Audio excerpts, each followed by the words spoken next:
Hello. This is Printed Boars 3D.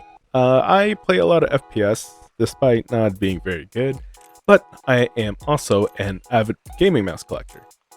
In 2023, the gaming mouse landscape is filled to the brim with insanely high-performing mice and also sold at fantastic prices. However, with that said, I would still kind of like to dial back. And despite those awesome releases, I will like to die on this hill.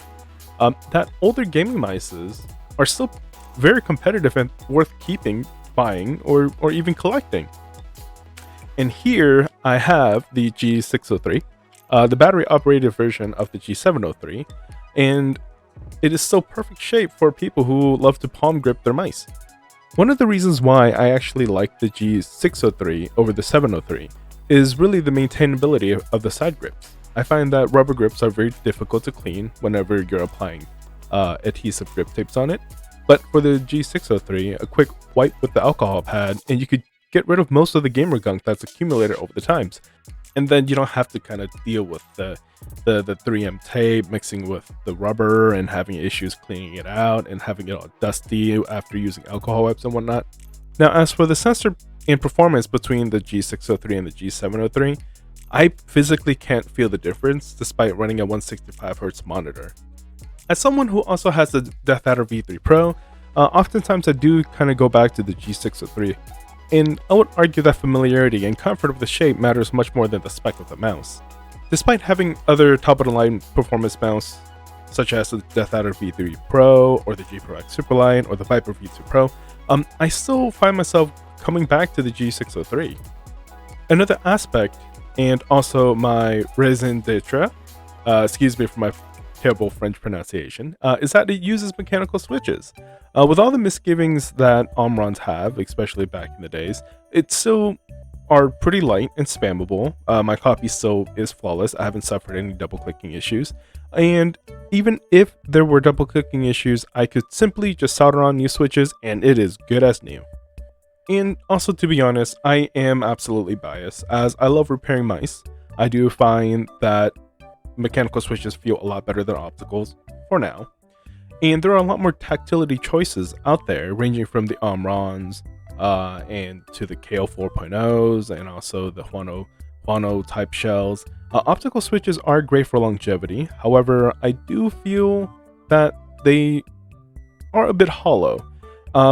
And I've tried Logitech's hybrid style switches on the newer 502X, but it really isn't for me. And now for one of the most important parts of this video. As a PSA, I do think one of the problem with mice that has magnetic covers, they often experience a type of shell shifting on the top. And one of the fixes for the G603 is to use the screws that's meant for the tensioner and replace them onto the screws that is supposed to hook onto the magnets.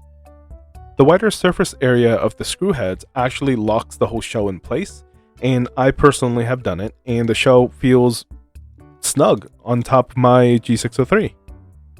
Also, for those who want to keep the tensioner on, the original screws that's meant for the magnet actually fits just right in onto the tensioner, and oddly enough, it actually forces everything to lock in place too, so you don't have to worry about it falling off.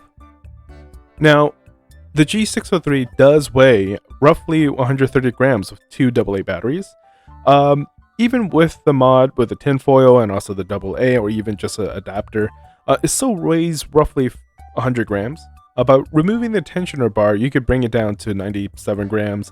And if you were to use lithium AAA batteries, you could probably bring it down to roughly around 93 to 95, depending on what you also do with it on the side. I personally removed the tensioner bar and I swapped the different size screws. I don't feel any sliding on my G603, and also I was able to keep the weight a little bit down to weigh just as much as my G703. Hopefully, my video might be able to convince viewers to repair their old G603s or even their old mice back in like the 2017s or 2018s. And ultimately, it's still a very good performing mouse. On top of that, it features Bluetooth and is perfect for those who are constantly on the run and also those who use the mouse for work. Well, that is all for today. I do hope to see you guys in the next video.